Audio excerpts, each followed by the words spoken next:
Welcome to the Toke&Trans podcast, where two Toke&Trans guys talk life, love, and getting high. Grab a J and join us. We do not condone the consumption of illicit activities with anyone under the age of 21. The following episode might contain discussions of things that might make some uncomfortable. In this episode, sexual situations and terminology are going to happen. Listener discretion is advised. There we go. Aaron's taking a big fat hit. Slurp it up, daddy. Can you hear it? No, I couldn't hear the bubbles. Okay, good. I was like hoping it wasn't distracting. No, it's not distracting ever. So, good. Aaron. Yes. How have you been? I've been good. We've been busy with work. We just had a super cool event that me and you went to, and I got to hang out with Beau. So that was like made my whole 6 months and like helps me get to the next 6 months. We had so much fun at the Levitate Music Festival, emotional, and it was actually Beau's birthday. It was my birthday. It was also Trans Tape's birthday on my birthday. 5-year anniversary of Trans Tape and 31 anniversary to me. That's awesome. Heck yeah. That was perfect. Seriously, I had so much fun. We just got to be shirtless in front of thousands of people. And when you think that kind of sounds scary because neither one of us have had top surgery, but it wasn't. And we just danced and we got high and we didn't give a fuck. And we were in the middle of the fucking crowd, all three of us, you, me, and Jamie, just shirtless. Just dancing. Just dancing dancing like you do in the car down the highway when no one's there. Just yourself. It was great. I'm gonna cry if we talk about it anymore. Yeah, I mean that's not what this episode's about, but that's how I've been. I've been good. I've been riding that high. So absolutely. Me too, bro. You know, the same. The same. Pretty good. That was pretty recently. I mean, that was like 2 weekends ago. Yeah, like very recently. So we just saw each other. Oh, and if you want to see the video where we do a chest bump and I yeet Aaron down a fucking cliff. Yeah, you can check that out on his Instagram. Please do. That's the perfect hook right there. I mean, it's worth it for that alone. You don't have to follow me. Like just watch the video and you'll be happy. It'll at least make you smile. I know that. Yeah, it's pretty great. No queers were harmed in the making of that video. Seems like there were, but I swear I saved him after. Yeah. You saw him like going after me. So yeah, that's pretty dope. We had a lot of fun. And today we want to make sure we're coming with you guys, and we want to talk with you today about dating while being trans, dating trans world, being transgender in today's society, and dating, because that's a tricky situation. It is tricky. And I'd like to start us off. So a lot of you may know, if you've been following me for a while, that I wasn't always Beau. I didn't always, my transition wasn't female to male. I guess if you cut out the middle bits, it is. But if you're including the middle bits, it was female to nothing, to gender fluid, to demi boy, to male.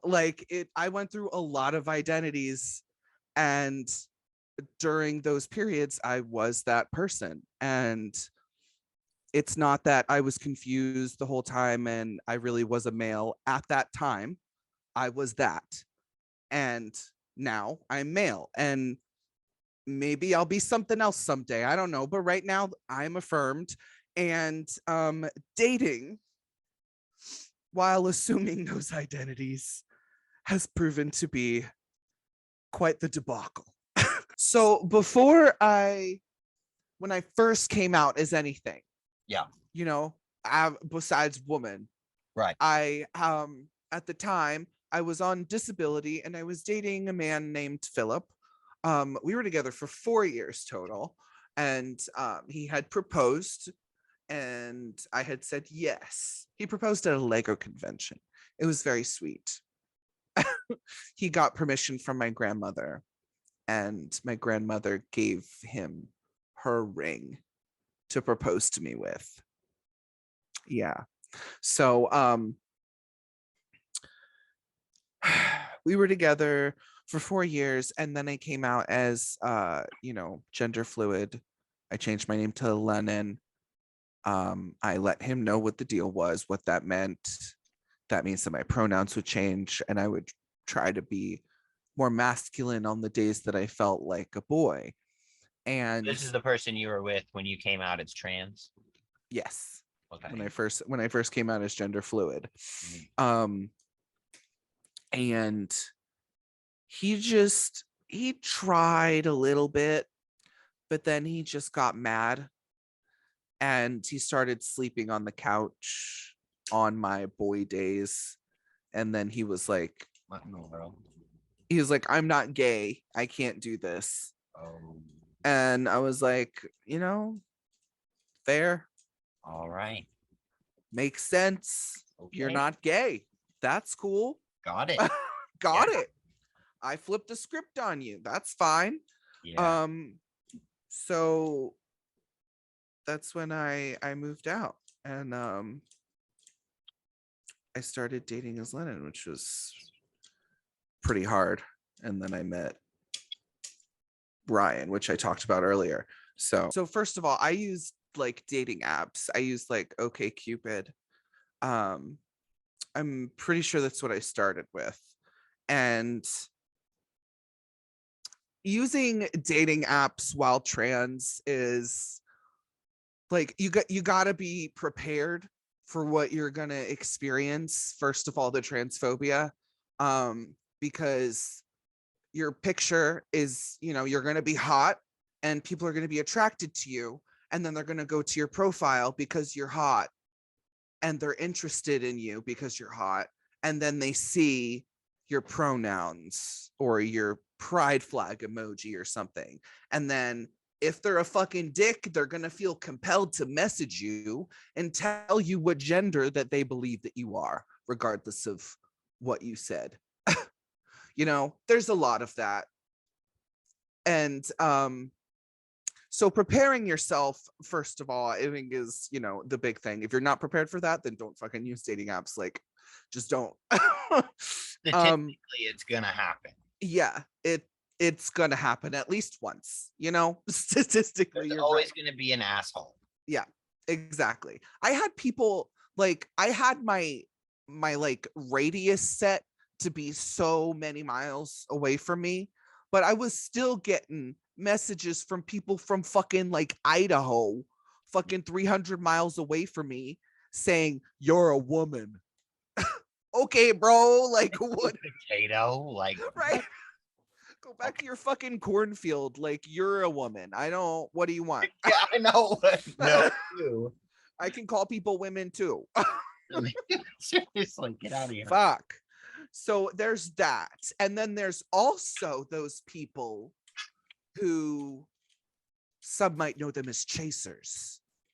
Chasers. Chasers. See, you guys are gonna love this. This podcast is perfect because I'm so undereducated on these terms, and Beau is on it. Beau knows his shit, and Beau teaches me a lot of shit. So we'll Yes. together. A chaser, for those who don't know, is someone who fetishizes you for your gender identity. Someone who will exclusively hunt down trans people to date them, to have sex with them, because they are fetishizing you. That is also something to watch out for, because especially as a baby trans, you might be compelled to believe that it is hard for you to find love. And someone approaching you, finally being attracted to your identity, might seem very appealing at first, but it's really not what you need or want, because you are more than a sexual being, and you are a multifaceted person, and those kinds of people just really don't treat you like you are those things, and we don't need to absorb any bad thoughts that, like, Any of it. we don't need to believe any of that about ourselves, right? So No. that's another thing to watch out for. Absolutely. Yeah. Dangers, physical dangers. People might trick you into believing that they're interested and then meet up, and then you're putting yourself in a violent situation. Safety. Right, safety first. So I just want to talk about how I've experienced all of these things. So the first, and I'm gonna name everybody by first name. It is their actual first name, and I'm just not gonna say their last name for legal purposes. Hell yeah. But if they hear this, I want them to hear it, and I want them to know that I'm talking about them. Right. So Well, yeah. my first date that I got on OkCupid. Is this your first date, like out as a trans man or trans in general? Or Yes, this was my first date after I stopped identifying as a woman. I was going by Lennon. My pronouns were they, them, and I identified as gender fluid at the time. okay. And so, in my experience of my gender, I would have what I called boy days and girl days. And I would bounce between the two as I felt that I were that day. Right. And my pronouns would subsequently change by how I was feeling that day. And, when I met this person, his name was Ryan, he's a cis man. He was like asking me about it and all that kind of stuff, like how would that work? And I would explain it to him, like you would just ask me and I would just tell you. And if you made a mistake, you would just correct it. And like it's nothing further than that. And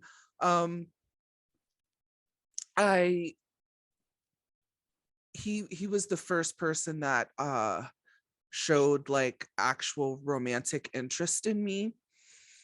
And so I did what I mentioned that might happen from a baby trans, like I was like, this is all I'm gonna get. I better take it.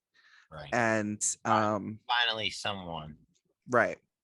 I gave this person access to my body and my spirit in ways that he should not have had access to. He was 100% fetishizing me for my gender identity. He would be very gross, very gross in the bedroom after I like gave illicit boundaries, and it left me feeling very, very gross. Not how you're supposed to feel. Yeah, not how I'm supposed to be. And then when it came time to like, I had been 100% honest with Ryan that my only intention was monogamy. Like I wasn't dating for fun at that time. Like dating is supposed to be fun, but I wasn't like, dating around. Yeah. When I was dating him, he was the only person I was dating, and I expected the same. Right. And he had told me over text that wasn't working for him, and that if I ever changed my mind and wanted to fuck again, that I should reach out to him. And change your mind.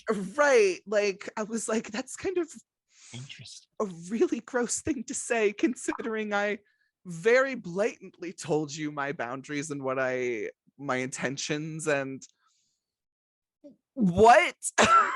Okay. Yeah, it was just bizarre. So that was Ryan. And then this wasn't over a dating app, but it was when I was engaging in some very high risk behavior when I was 19 years old. I I was looking for weed, and I met up with someone who I never met before. They were like they commented on one of my friends' statuses, and they were like, I can hook you up or whatever, but I don't have a car, so you gotta meet me here. So I did that. I just met him on some alley, some dark alley parking lot at like midnight. And then it was him and some other guy that he never mentioned was coming. And then they were like, okay, get into the car. And then we're going to drive to the place to get the weed. So I did that. I got into the car with two strange men I never met before. Yeah, I could. Yeah. I figured you fucking did. I figured that's where this was going. And we went back to the first guy, Josh's place. And Brad was the guy that went with him. And then we start passing the bong, and like I'm intimidated by these two dudes who were much more avid smokers than me at the time. Now I could probably smoke them through the fucking floor. Oh, yeah, but I mean, your tolerance was not it. It was not it. So I was 19 there, years old. I mean. That was the year I started smoking. I did listen, when I turned 19, that was when like my bad boy switch flipped on. I did everything you were not supposed to do, and I did it all when I was 19. Got it all out of the way. All my business. And then I survived till 20, and that was it. I got it all out of my system. Yep. I am not, for legal reasons, that's a joke. You should not. Yeah, obviously. Yes, guys. Listen. Don't. Please don't. Learn from our mistakes from this entire episode. Like that's so important that you learn from what we're telling you, because these are important lessons that we can laugh at now, but we weren't always able to laugh at. Right. Exactly. So these two potheads are passing this bong to me over and over and over again. Oh, and I never really did bong hits before. I really only smoked from a pipe. So I'm taking the like fucking just sucking it down. Because they are. Right. Doing hit for hit. I ended up doing 12 fucking bong rips. Come to find out, it wasn't weed. It was that fucking K12 shit that I did fucking 12 bong rips of. And yeah, guess who had a fucking seizure? I bet. Oh my God. They didn't tell me what I was smoking. I said I wanted weed. It kind of looked like weed in the bowl. So what is K12? K12, back before there was all this marijuana legalization, they were like trying to create a legal weed, something that you could smoke to get you high that wasn't on the government's radar yet. So there was no actual laws about it. And they would sell this stuff at like down at the boardwalk. Mm-hmm. Like if you went to the Atlantic City boardwalk or like Delta 8. Well, Delta 8 is actual marijuana. It's actual, right, but back then it was like it was like shit. It was like leaves that they would spray with this chemical and sell it in baggies, and you smoked it. And they said that it was it started with an S. Fuck, I can't remember what they said it was, but all of these boardwalk employees had like t-shirts that say like, we sell. Oh my gosh. It wasn't sativa. It was something else. But like other people called it like spice. Oh, okay. I see. And K12. Anyway, it's not good for you, and it eventually became illegal because it's not good for you. Right. And they didn't tell me that, and they were fine. And I smoked 12 hits, and then I started having like a grand mal seizure. Like, gosh, I couldn't control my body. But I don't think it was an actual seizure. I don't know what happened because they wouldn't take me to the hospital. Oh my gosh. I'm pretty sure if it was an actual seizure that I would have been like not aware of what was going on.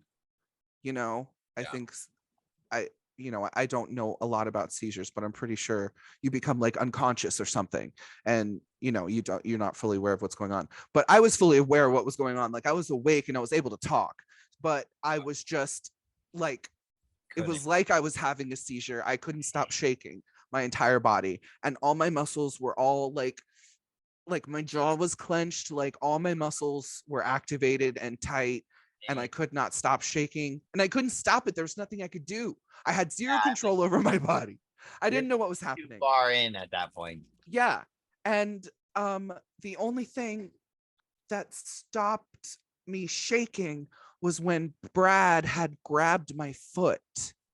He took his hand and like grabbed the underside of my foot like that and like squeezed it. And for some reason that stopped me from shaking. But then I found out that the only reason he touched my foot is because this fucking freak had a foot fetish. And he was trying to cop a feel while he thought I was incapable of like. Oh my fucking God. I know, dude. I know. Holy shit. I know. And then he fucking played it off like it was something, and it gave him an excuse to hold on to my feet because it was the only, like when he let go, I started shaking again. So he just kept holding on to my feet. And it was just like, listen, don't get into cars with people you don't know. The moral of the story. Don't smoke. Don't. If you're not sure. If you're not sure what it is, don't smoke. Don't smoke it. If you're not a bong hitter, don't hit bongs with people. Don't do know. It. Just don't try to keep up. Don't try to keep up. Do your own thing. You know. Well, oh my God, Beau. Yeah, it was horrible. That sounds horrible. Yeah. So there's that. So be safe. Right. Be safer than Beau was. Right. But okay, so I learned my lesson because I'm gonna skip ahead a little bit and talk about Shane. I was with Shane right before Tim. I think you might remember. I don't know. No. Anyway, Shane and I met on OkCupid, and I learned my lesson. Okay. I told my aunt where I was going, and I shared my location with her.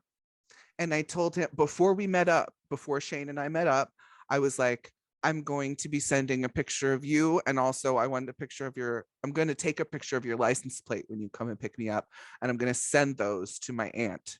And she is aware of my location at all times, just so you know. And he was like, okay, yeah, that's totally fine. And I was like, okay, cool. If he had said anything else besides that, I would not have met up with him. And like, all right, no. Right. Yeah. So he came and picked me up. I took a picture of his license plate. He was cool with it. And, sent a picture to my aunt. I ended up being with him for 3 years. I don't know why now. I don't know why. But everybody has those people. Yeah. Most people have those people, I would say. I think so. And I guess I want to save the rest for a little later. I think it's your turn, Aaron. Okay. All right. So what like how old were you when you first started dating or like had your first partner? I think everyone's had like your elementary school kiss. Like obviously that's like that doesn't count. Middle school is when you really start to like develop like these emotional connections to people, and like you really start to think about, or at least for me, really think about like and start into the dating world. My first love, I guess. I dated a girl that was on my softball team. Ooh, softball. Yeah, I was a catcher. Was she the receiver? Get out of here. Come on, no. She was a pitcher. Get a focus, but we're trying to tell a story. So she was the pitcher and you were the catcher. I need to finish the story. Okay. I have to stay focused here, Beau, or you're not going to get anything else. Okay. So I have, okay, so I started liking this girl on my softball team, and Mhm, I could tell that she had started liking me back. mhm, Uh, but we came from very different demographics. I like a different world, really. Like she was really popular and had a like you can tell she was like well off, and like like went to like one of the nicest schools in town, and I did not. uh I was not popular. I That was like not even close. So we automatically were opposites, but like we liked each other, and we started getting close, and we wanted to be together, and eventually we started dating. And then throughout like all of our softball stuff, and we would see each other like on the weekends because we didn't go to the same school or in middle school or high school or anything. um and then and it the hardest part I think for us was coming out and like being comfortable as like in your identity. Like at the time, like I at first I did pray it away, but mhm, and she also tried to pray it away, so we did that mhm, stage together, mhm. trying to like, wait, no, this isn't, that whole thing. Me and Beau have a whole different episode for that. but um but yeah, so at first we had to battle that like moral situation. Then we had to battle like, coming out, and I was out and she was not. And in that situation, it's very, very tricky because your feelings are real, but your decisions are also real in the way that you conduct yourself. And it didn't make for a good situation and good foundation for a relationship. We did like see each other off and on for like 5 years, but we never it wasn't able to be, just because I was so far ahead. And when you're trying to convince other people, like your like family members and best friends, that you're not gay, you can't always associate with that person. So you kind of have to like almost ignore them, Mhm. and like keep that segregation line, or people are going to think, hey, maybe they're gay too, out Yeah. of so it was a very it wasn't the situation. But so that was my very first experience in the dating world. um and then I we ended up breaking up right before like my junior year, and I dated one of those people that what did you say, Shane, for the 3 years? Is that what you said? Yeah. Yeah, I had one of those. I date Uh, I dated someone. I don't mean one of those. I don't want to use names, but I dated someone like that uh-huh. for 3 years, and it was also not I was, for once, I was unconditionally loved, and I felt what it was like to feel love from another person and feel like be open and out and about and hold hands and just be able to be with someone. So I thought I had to choose between, my first situation of being in love, but Mhm. not reciprocating that love, getting that love back. Mhm. And then I had that situation where I could tell she was in love with me, and did and wanted to be with me, but I had to be honest with myself after 3 years, probably longer than I should have. But Yeah. you learn your lessons, and I was just honest about not being able to, be like, when you're not meant to be with someone and you're not in love with them, it shows. Like after a while, you start to fight or you argue, like it shows up in your relationship. So to keep things healthy, we broke up, and then I moved to Tennessee to be closer to my nana in 2016. And Mhm. my eighth grade, one of my summertime flings, uh, Mhm. we'd spend all the summers together. So I moved back here in 2016 to Tennessee, and Kayla had already knew that I was out as trans, because I had met her in 20, gosh, she always hates me for saying the wrong year. It's 2010 or 2011. You can always Eighth grade. edit this part. Yeah, yeah. And just So, put in the right year. yeah, yeah, because I met her, and so that was, yeah, so that was perfect, and I'll use that. No, that year, yeah, I met her pretty much. I met her in 8th grade, so whatever year that was. Mhm. So we had like a connection, but I was a chicken, and I had my head in a different, my head and heart were in a different like relationship, and she was, we were in different worlds. So it was just like a summertime. I would always see her every summer. And then I moved here in 2016, and she knew I was trans.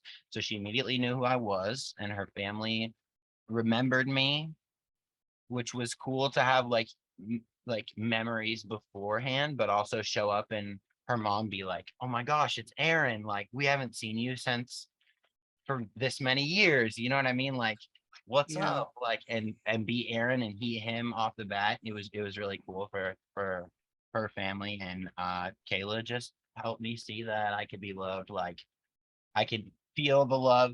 Like I can be loved unconditionally and Mhm. also love someone unconditionally Mhm. instead of settling for one or the other Mhm. in that situation. So now, obviously, you don't know, Kayla is my wife. Yeah, they Yeah, got married last year. yeah, we got married in December. It's July, so we're getting a few months under our belt, but we've been dating for 5.5 years. So Mm, we've been together a really long time. But yeah. but yeah, every single, those are my three major relationships, Mhm. really in the dating world. I had flings and things in between there, but nothing that was nothing that was as big and as lesson learning, I would say, as those for sure. Well, you're the person that you mentioned before, Kayla, Mhm. the 3-year one Yeah, where you like didn't love her or anything. right.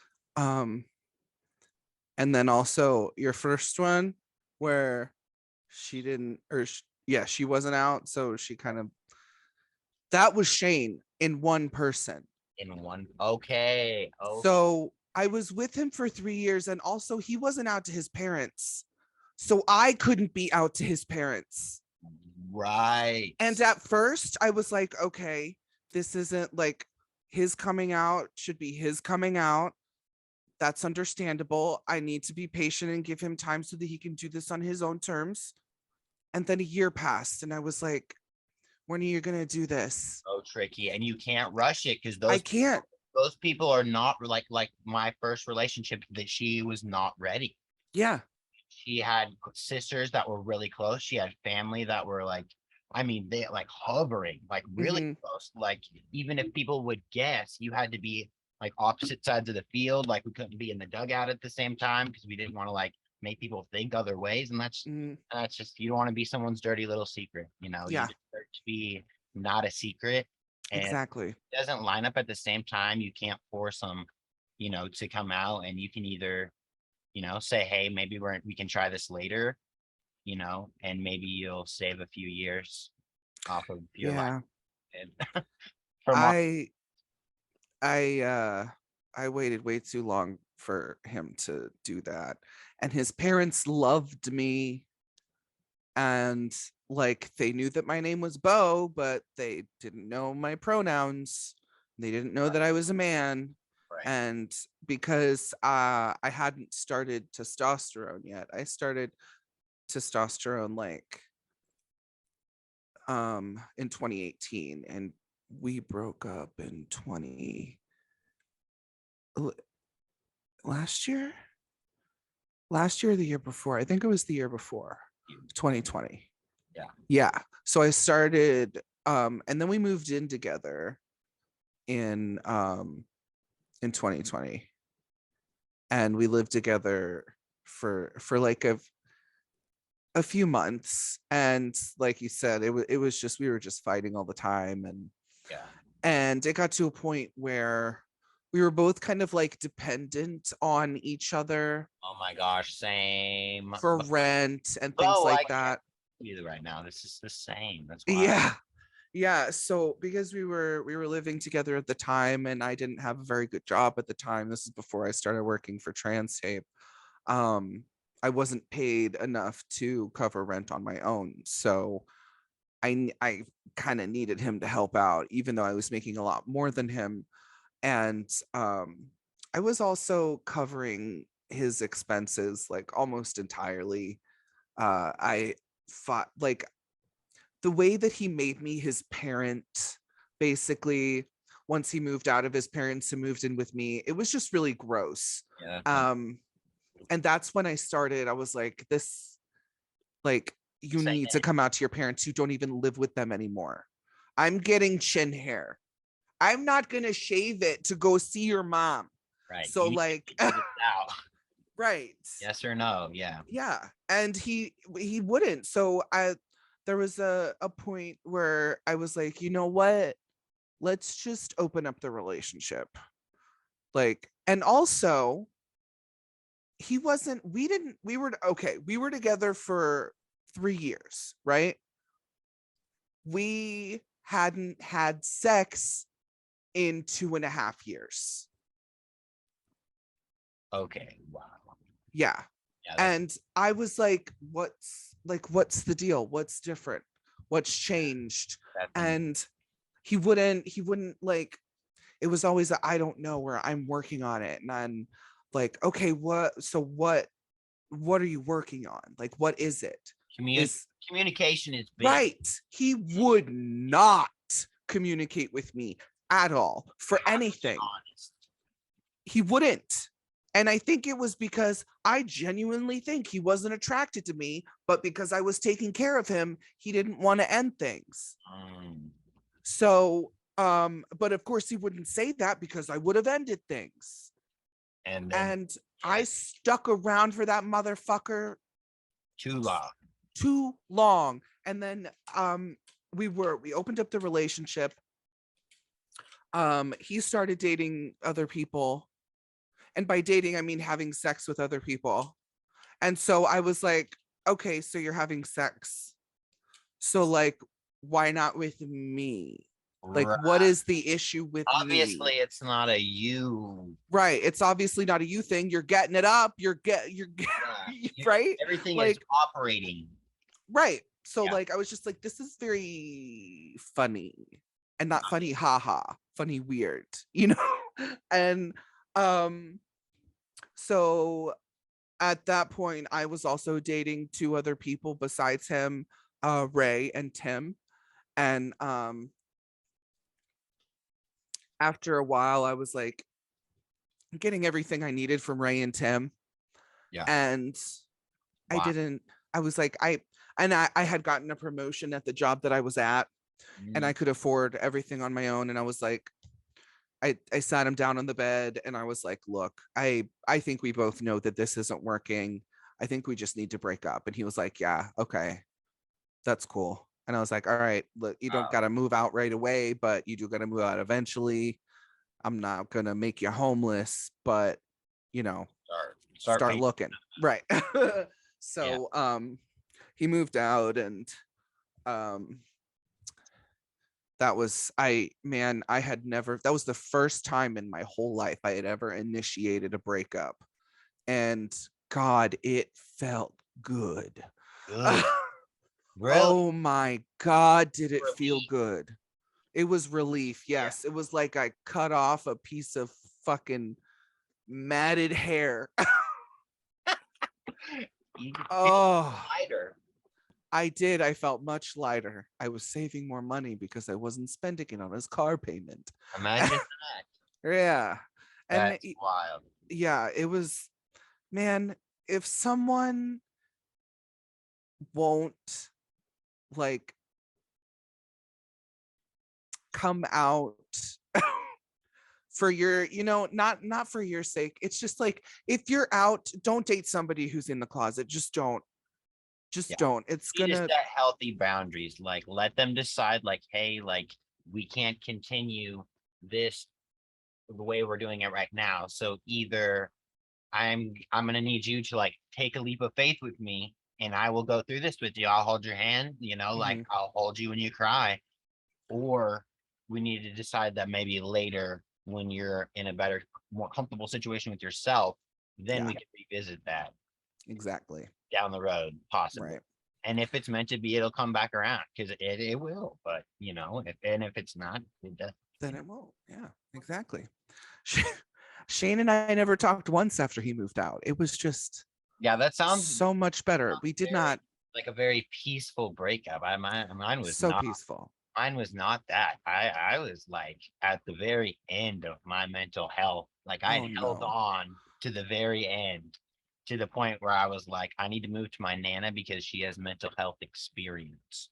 Because Oh I my was gosh. so negative. I was crying every day. We were screaming and fighting every day. But Mm. but we were dependent on each other in a emotional way. Ah. So we were best friends, Mm-hmm. but I wasn't in love, and Mm-hmm. she was. So when we broke up, I knew I was breaking her heart. I knew I was changing the 50 years that she was planning on wanting with me, and I was like, wait, that's not right. Wait, that's not right. And you have, at first you want to settle. You're like, I'm being loved unconditionally. Like my parents aren't giving me that right now. Right. My family's not giving me that right now. Like, why would I screw that up? Why would I give that up? And I just reasoned with myself till the end, to where Mm-hmm.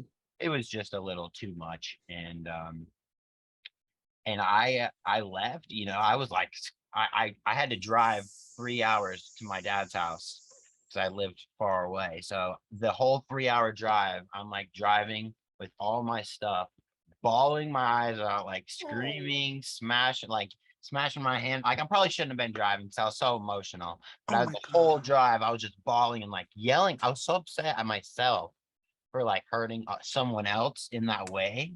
And it was tricky, like, so, like, not only are these things that we experience emotional as like trans people, like inside of our own mental health and our own body, as we discover that we may be more than lesbians, maybe there's something else that I'm trying to suppress right now, or whatever, or that's been on my mind.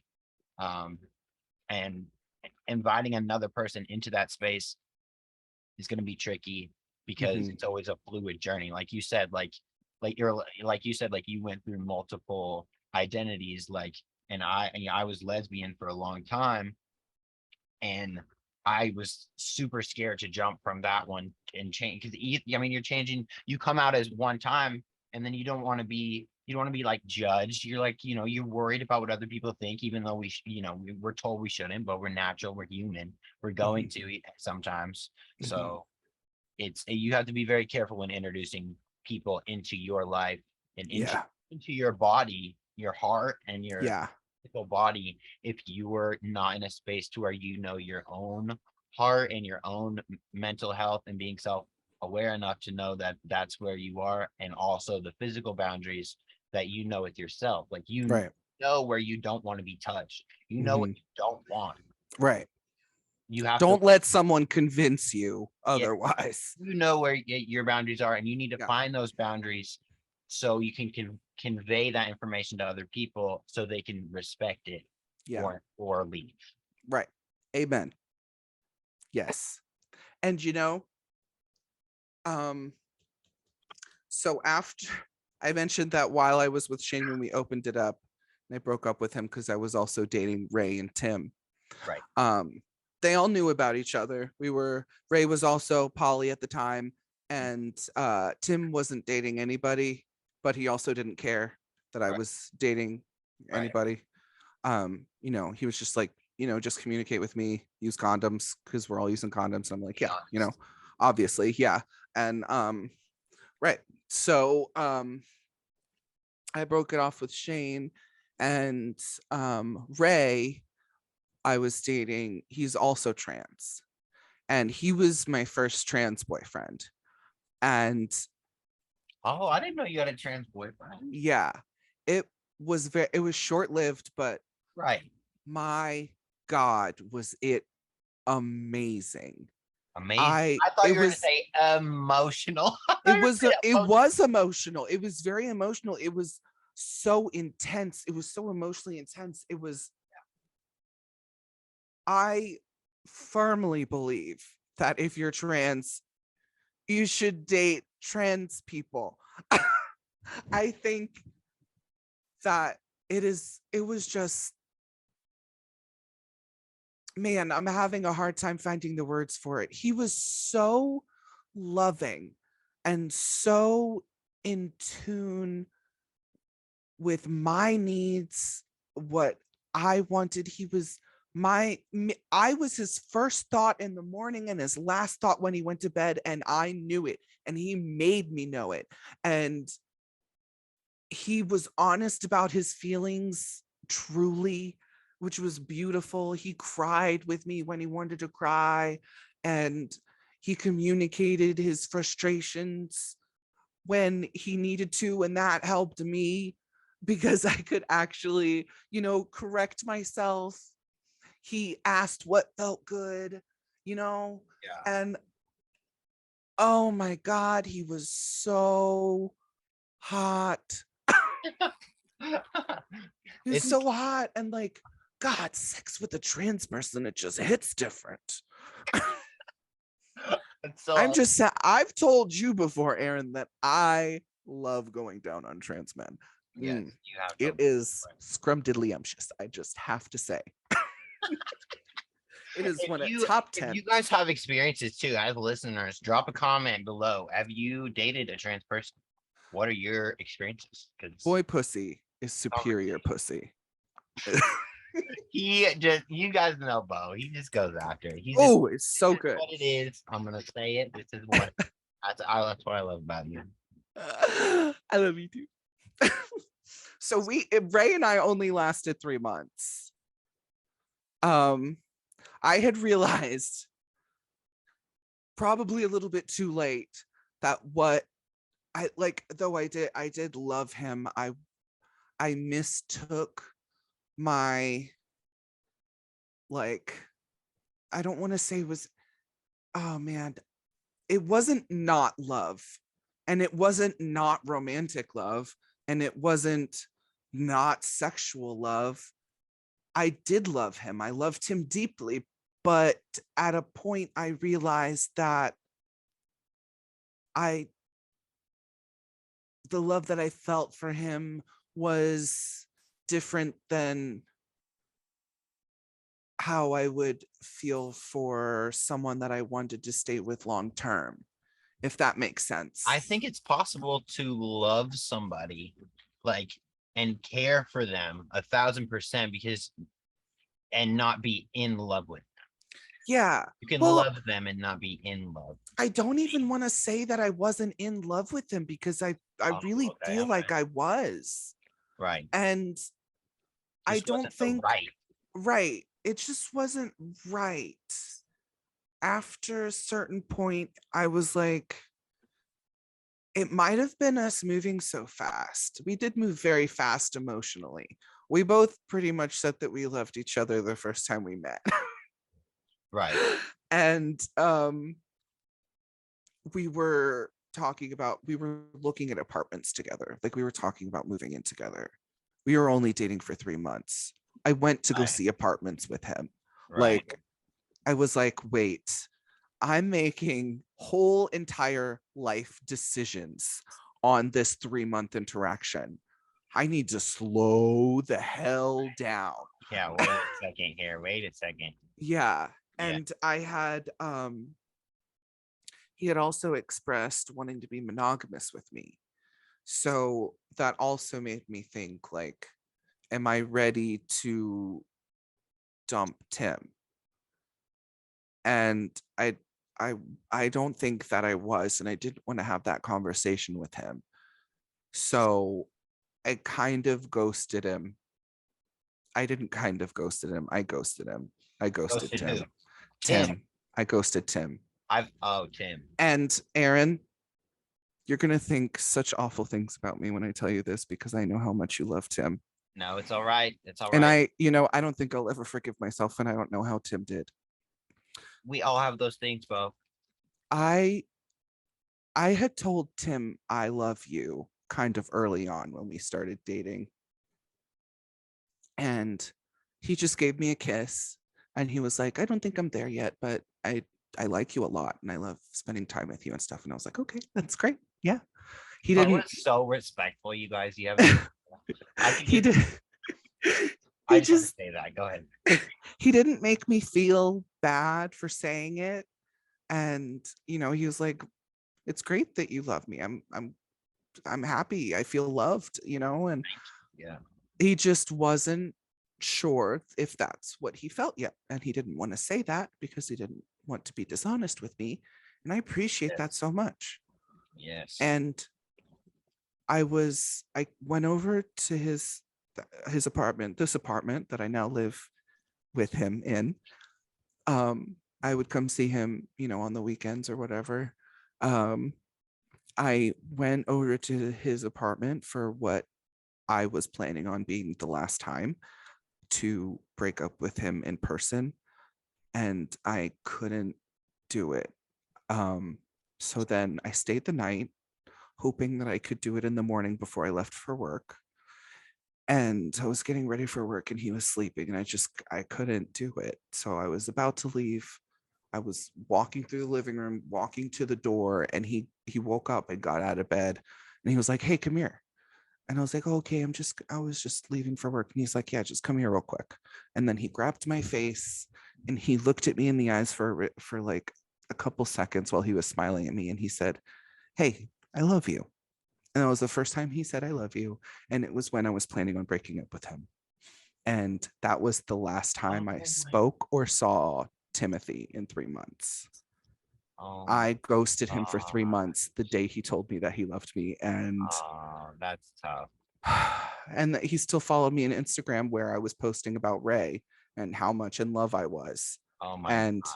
he saw them, and he sent me a DM and he was like, "Hey, look, I know that I see that you're really happy, and I just want you to know that I'm glad that you're happy, and it's okay. We're not on bad terms. I understand."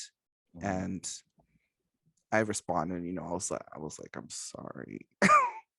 I just didn't know how to I just didn't know how to do it. yeah. I No, loved him no, so much. Like, breaking up with Shane was so easy because that's what was supposed to happen. right. But breaking up with Tim did not feel like that's what was supposed to Oh happen. my gosh. Oh yes. So Yeah. Yeah. I oh God, it broke my heart to read that message, Aaron. Oh my gosh, I bet. And then I I kind of like got back in touch with Tim, and we started talking again. And I was like, "Wow, I really miss you." And he was like, "I really miss you too." And I was like, "Would you like would you ever wanna try again if, I became available, or did I fuck that up?" And he was like, I'd be willing to try again. We might have to relearn to trust each other, but I'd be willing to try again." And I was like, "Okay." And then that's when I realized I had to break up with Ray. Yeah. I wanted to, Tim never had a problem with me dating other people, but it was at that point I knew I wanted to be with only Tim. Right. He was fulfilling me in all the ways that I needed. I didn't need anybody else. That Yeah. isn't to say, like, I was, I think polyamorism works for people that it works for. It's a wonderful thing. Right. When I had multiple partners, it was great because none of the one partner was reaching all of my needs. With three partners, I was having all of my needs met. And Right. then eventually, over time, a single partner started being Right. enough. So um, that is where I ended up with Tim. We got back together. I broke up with Ray in a very indirect way. I pretty much told him that I needed a break. And then the break just never ended. Right. I mean, sometimes. Yeah, and I felt really bad because I knew Ray loved me so much, and he thought that it was him. He was like, "What did I do? Just tell me what I did so I can fix it, because I want to be a good partner for my next person or whatever." And I'm like, "It wasn't you. Like, being with you Yeah. was amazing. I loved every second. Right. It was wonderful. I loved everything about him. I loved that he was trans and could understand me on a level that none of my cis boyfriends can. Right. I loved that he was familiar with my anatomy because it was similar to his, and that he knew like instinctively kind of what felt good, and that he asked. Right. Yeah. And listens. Yeah. And yeah, and my comfort was his priority, and you don't all you don't always get that with cis people, And you see cis other men. people that are uncomfortable in their relationships, that are miserable in their marriages, and you think, well, this is better than that being miserable. Right. So I could be that miserable, or I could settle for a situation that wouldn't be terrible, that I could see myself trying. Right. Yeah. And Ray gave me a great example of what I should expect in a man. And I hope he's doing great. We're Yeah. friends on Facebook. I mean, he's a great guy. Um, but Tim and I have been together for about 2.5 years now. We've lived together for about a year. We just re-signed our lease, and we're going to be moving together next year. Ooh. We have 2 guinea pigs, and we are monogamous, and we are very much in love. Oh, they really And are the cutest, you guys. Like, they are the cutest. Tim is so respectable and articulate, and just a very just nice little handsome guy. And I he mean little, is. and he's like 4 feet taller than me. He's So yeah, he's like 6'4". but he still is like little Tim. Like, you just still want to Yeah. pick him up and put in your pocket. And I'm like 5'7". Like, he's way taller than me, but he's just little Tim. He's so sweet, and I love He you is so guys together. sweet. You guys like complete each other. You're like honest. They'll be like, "Hey, we're gonna go take a nap. We need to recharge together." And I love that about their boundaries. Like, you guys are awesome together. Yeah, he's my boy.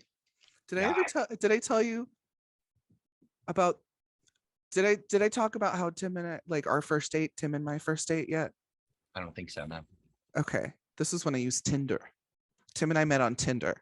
Tinder. And this was, like I said, I was also dating Shane at the time. This was just because we weren't having sex. I'm a sexual being, Aaron. I needed the D. So Got to. that's what my intention was with Tinder. Mhm. So my bio at the time, Aaron, All right. I'm ready for it. reflected my intentions very clearly and directly. Hey, communication. That's all people can ask. Yeah. So my bio said, and I quote, "Fuck me like you own me." And that's the end. And That's all it said. that was the initial part, but then it also said I'm a trans man and I have a pussy. If that's a problem, move along, or something like that. Because Very I'm like, boom. This is what it is. get rid of the issues, you Next, know? next. Right. Yeah. So saving me some time. So Tim messages me. Well, this is what my bio said. And then Tim messages me. My first message from Tim was, "If you were a soup, what kind of soup would you be?" Oh, I get God, so I was many. so ready to hear that answer, and it's not what I expected. I got so many messages, like just straight dick pics, Sure. just like Let's all kinds go. of right, yeah, like fucking, and which I was down for, like I opened the floodgates for that. That's what I was there for. And then Tim sends me, "What kind of soup would you be?" And I said, "Broccoli cheddar." And Oh, he said, "Yeah, I could see that." And then we just started talking. that was it. And we started talking about a lot of stuff like video games and like movies, art, just getting to know each other. And then he was like, "Hey, would you want to meet in person?" Um, it was February. It was February 2nd. He was like, "Hey, do you want to meet in person?" They have he got tickets to see some these like animated shorts in a theater, like Yeah. these award-winning animated shorts. Uh-huh. So he got a couple tickets for us for February 2nd. And I kind of got cold feet the last second. And I was like, "I can't, I have a work thing." And then he was like, "Oh, okay, no big deal, whatever." And then I was like, you know what? I'll go. so Okay, I don't have so a work thing. I ended up showing up anyway the same day. We ended up not going to the movie thing. We sat on his couch and watched Dragon Ball for 3 hours. I sat on one side of the sofa and he sat on the other side, and we did not touch. And I was like this on the, like, just turned away on the side of the sofa just for 3 hours watching Dragon Ball until I eventually said, "You want to cuddle?" Oh, He didn't try anything. yeah. He was just when He you're was you do just your thing. letting me get comfortable. And Wow. he was like, he listened to my boundaries. I had some pretty strict boundaries. I told him, like, for some reason, cis guys, when you go down on them, they want to hold your fucking head down or like push your head or something. And Right. as someone with a respiratory disease, That I'm ain't gonna like, work. don't hold my head down. Yeah. I need to be able to breathe when I need to be able to breathe. I Trust don't me want on to this. trigger an asthma attack on your fucking dick. Like, Trust me. yeah. Yeah. So that was one of my things. Like, don't hold my head down. As a matter of fact, don't even touch my head. Don't worry about it. Just let me do my thing.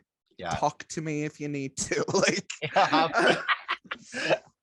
and he didn't touch my head at all. And it Yeah. was, And he listened. and he listened, and Yeah. he asked if I had a good time, and I had no problem using a condom. He had no problem with me dating other people. He was super funny and just sweet, and his voice is just so soft and nice. It is. It is. Yeah. Oh, and he was okay with me telling my friends like his address, sending his picture, because he didn't have a car. I had my own car, so I drove there. I felt a little Right. bit safer, Right. but I also had a friend on standby who I sent my location to, and we had a secret code, Yeah. for me to text her if I needed her to come escort me or Right. call the cops or something, Yeah. So I Good didn't have to. practices, people. Yeah. I was safe with Tim, but I wanted to make sure I was going to be safe with Tim because I wasn't sure. So yeah, that was That's so. it started off as a hookup. We just weren't like, that was the intention, for us to just be each other's, booty call. Yeah. And then I told him I loved him. And then you stayed. And then I broke his heart and then came back. And we've been together for 2.5 years. Hey, that's amazing, though. Yeah. That's just meant to be. And like, it's sometimes, you have hiccups. Like, there's never going to be a relationship where you don't have something that you have to overcome. Like, there's always going to be something to overcome together. I went home and learned my lesson. And then when I got to my wits end, with my mental health, and realized that that person was not for me, I moved to Tennessee to be with my Nana. I lived with my Nana, and Kayla still lived 5 houses down from my Nana. And I went down there and just knocked on the door late one night, and her mom was like, "Aaron, she's upstairs." And I was like, "Awesome, take me there." So she led me upstairs, and like I hung back because I had I had put these like Snapchat stories, like hinting that I was coming home and I was moving back to Tennessee, and I was like letting it go. I was starting over, like I was just wanted to, and Kayla was like my only friend in Tennessee. So I was, and of course, like I loved her. I knew, like we would always say like I love you, like not love, but like say like spell it weird or whatever, Mhm. when we were like when we would see each other and stuff. So, but I was excited to see her. She was one of my best friends. I would call her if there was like things going down in my other relationships, and she Oh would my like straight up God. give me advice. Like, Oh, yeah, and I was just like, I I, I I just thought it was impossible. So when I moved back to Tennessee, and her mom was like, "She's upstairs," and I had been dropping these hints on the stories that I might be moving back home. Nothing like so subliminal. You would think that they're not even like real messages. Like only Kayla would know Oh my like God. with those emojis and like quoting our song, like like lyrics in my story and like stuff like that. And then she like, so Kayla's mom leads me up the stairs and I hang back because like I didn't tell Kayla I was coming. Like she could be like indecent or whatever. So I'm like standing back and mom's What a checking. gentleman. Mom knocks and is like, and Kayla, Kayla, someone's here to see you. And apparently she was studying for a test that night and had fell asleep studying, Oh my God. and her mom was there and like woke her up and was like, like, someone's here to see you, can you want me to let him in? And I think she thought I was her friend, Jasmine. And so she was like, yeah, go ahead. And so Kayla's mom opens the door and she like saw me and didn't know that I was coming at all, so I Oh my surprised her. God. Oh my um, God. she wasn't that surprised because she got my subliminal hints, but I never confirmed anything. So when she saw me, she gave me like this giant hug. And every time I came to see her in the summertime, we would like hug each other, like just hug the shit out of each other, like pressure, Mm, like those like tight, good hugs. And my nana yeah. would peek out the window and be like, "That's not a friend hug, Eric. Come look at this. I don't think that's a friend hug." Like you could just tell that we were just like, and Ooh. she literally jumped on me. She like I like picked her up and was like hugging her, and her mom was like right there at the door, like seeing the whole thing. And Oh. but and like so we hug and then we like pull back and she's like, we're like looking at each other right in the eyes, and her mom's like right there. And I don't know, we were just both so excited to see each other, and so we just like hugged each other again. And Oh. we sat and talked till like 2 in the morning. Oh my I'm pretty God. sure she overslept and had to and missed her test and had to like reschedule her test for later in the day. And Oh my God. we just stayed together. Like she saw my coming out posts on social media, so she knew my name and pronouns. Her family were up to date on it. I wasn't on testosterone when we dated, when we got together, so Mhm. I looked very different. I was a lot smaller. I was like 80 pounds smaller. I was like had no facial hair. Like I was just a tiny little a baby trans like Yeah. in the world, just like I'm gonna go make a new life for myself with my nana and screw everyone else. So I did, and I just started working at McDonald's and moved in with Kayla and like stayed in her room, and we paid for like rent for her room for a while. And we also looked at places. We looked at like, because her house had so many people living in, like her brother and her brother's uh wife and her brother's kid and her mom and her dad and both of us and her kid. So there was like two of them. There was like a 16 and like a 3-year-old, and they were like in Kayla's bed, like close to Oh. Kayla. Like Kayla was practically watching them most of the Uh-huh. time, and really assisting the parents while they were sorting some like tough like life situations out. Kayla was really Uh-huh. stepping up and being that like aunt.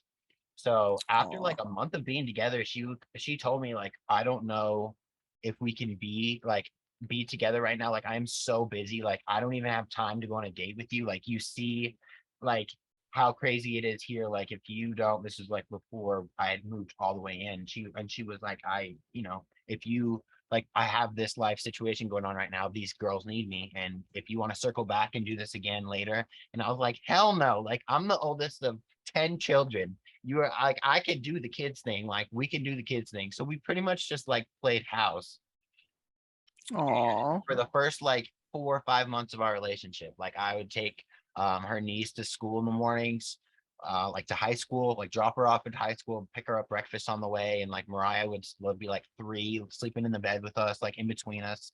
Like Aw. so, it was a very interesting first couple of months. And Kayla and I had always taken things so slow that it built an incredible foundation of like respect and almost like nervousness, like that stayed. Like you like I always like I still get butterflies, and we've been together 5 years just because No. it's just so it's for real. It It's is for real. it's perfect. And Kayla is the definition. Like she showed me how to to be loved and what that looks like, and to like set boundaries for myself. People Yeah. that it's hard to set boundaries for and would just support me. And I was worried that coming like starting testosterone, that she would like not like the way that I looked, like Oh. I didn't know if I was gonna like the way that I looked. I was like, I could get uglier. Mm-hmm. That's a possibility. Right. Like as a transfer, like people think that some transphobes may think that people just jump into this and they're just like, I'm gonna do it. I was looking at it every angle. I'm like, I read every single side effect. I was like, I don't want hair. I don't want a beard. Like, Right. what if I don't look good with a beard? I'm like trying to like use those filters and like Yeah. see what it looks like. And I'm like, what if I don't like it? I was like, baby, what if you don't like it? And she was like, it's up to you. Like, if you like it, I'll like it, kind of thing. Right. And, like, Kayla doesn't really know. Like, she was also just trying to be supportive. Like, she Right. didn't know for sure if me transitioning would make her feel more attracted to me or less Right. attracted to me. Like, statistically, I'm a numbers guy. Statistically, that is a possibility, and you have to Right. admit that. Because I'm just a worst case scenario guy. I've had some trauma. We all have our stuff. That's fine. Yeah. So yeah, so she was just very respectful, and yeah, and now we both work for Trans Tape somehow, And she is also my work wife. and she is Beau's work wife. That's true. They talk all day long, and she got her bachelor's degree. She finished college, So proud of her. and yeah, so she helps us and makes sure our grammars are all straight and makes sure our shipping and order stuff is situated, and now we all get to work together, and it's perfect. It is perfect. So perfect. I love you both so much. We love You guys, you're my best friends. seriously, same. Like, I don't talk to anybody else more than you. Yeah. Yeah. I'm kind of not too keen on marriage. Yeah. Tim wants to get married eventually, like for himself as like a life goal. He would like to get married. Yeah. That was never something that I had wanted to do, but just because a lot of we could break up, and then if we're married, it's a whole big thing. Like a whole fiasco. Right. But we could stay together forever and not be married. Yeah. And what's the Yeah. But after being with him for as long as I have so far, I am coming around to marrying him. I think like the I think I idea of what that would look like. yeah, I would marry Tim. Oh. And I tell him sometimes, I'm like, because he's still unsure if we're gonna get married. Sure. We've only been dating 2.5 years. Right. But I'm like, I know. Yeah. Yeah. I know. I'm a Cancer son. I know. Listen, honey. I am intuitive, and we're getting married. So sometimes I'll be like, hey, we're gonna get married. And he's like, okay. Okay, we will. It's so funny. Oh my gosh, that's precious. And like, I never wanted kids. I mean, I'm not too keen on kids because I'm like, I want to spend my money on me, and I want to have me time. Yeah. And I want to travel and have to worry about another human being.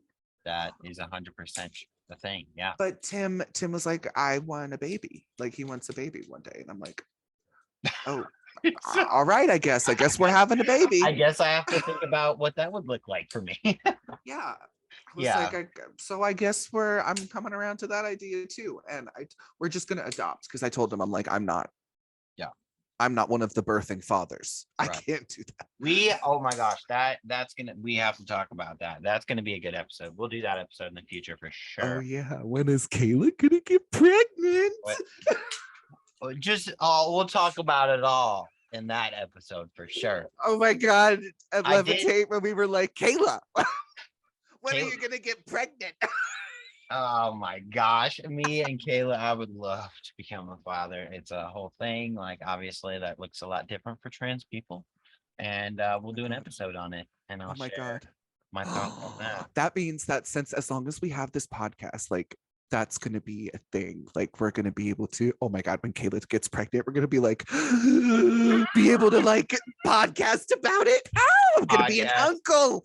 It's gonna be 1,000%, 1,000%, Oh, and it's gonna be great. No, I yeah, no, I'm so excited. We definitely want to be parents, and we definitely want to be parents sooner rather than later. oh my We're God. pretty settled in. Like, you know, we waited a long time, 5.5 years, and I've known her for 10 years. Yeah. So, we're pretty settled in. Yeah. Yeah, Ooh. absolutely. That's gonna be amazing. I can't wait. Can't wait to have like a little baby Kayla. Little I'm baby also not Kayla. one of those people that can carry. Yeah. That's not something that I could do as much as I would love to. If I was pre-T and had the money, I would have saved my eggs. Yeah. But I did not have the money pre-T to do that and to store them until I was ready, which, Right. you know, a lot of it's like not an option for a lot of people financially. Yeah. Um, Right. Testosterone was needed for me, so I started testosterone, and yeah, and it just further got further out of reach for me. Yeah. It's just not for me for sure, but I would love to have a baby with Kayla, and you know, for us to have a child together and have her carry our child, and Yeah. I want to like play guitar and everything. Like it's gonna be amazing. I can't He's wait. gonna be a We'll tell campfire you. guitar dad, Aaron. In Yeah. Tennessee, dad, Aaron. Get out of here. Oh my gosh. Yes, that'll be it. Well, this episode was fun. So fun. I feel like this was perfect. This is what we needed. My plans for the rest of the evening are actually to go pick up Mariah, who is Oh, now not 3, no, 4. Now she's 10. she's dead. So she's grown a little bit, and she's gonna come spend the night and do a citywide scavenger hunt with us tomorrow. Oh, We've got this like local festival thing going on, so we're gonna take her, and yeah, we're gonna go have some fun. And me and Beau are gonna already start thinking about our next episode, because that's gonna be really fun. yeah. We've got a I few have no things in idea. mind, so make sure you guys are subscribing, following us wherever you listen to us at YouTube, Apple Podcasts, Spotify podcasts, wherever you listen to podcasts at. If you don't know what trans tape is, you need to figure that out. Stat. Transtape.live. Transtape.life. It's a binder alternative, a safer chest binder alternative, in my opinion, in my experience. And me and Beau and Kayla all work there together. And you guys just check us out. You'll see what we mean. And yeah, thanks for listening to our episode, you guys. We appreciate you guys being here, and we like making this stuff. And we love you. We love you guys. You guys are genuinely the whole reason why we do all that we do. Like throughout Hell our yeah. work day, throughout our after work day, like in the evenings, like all day, we think about content for you, and we'll make things easier on you, because I genuinely believe that if more people are educated, it'll save more people's lives and make other people a little bit less hateful for people that are trans in today's society. So educate Amen. yourselves, educate others, be good to yourselves, be good to others, and we will see you in the next episode. Bye. Peace.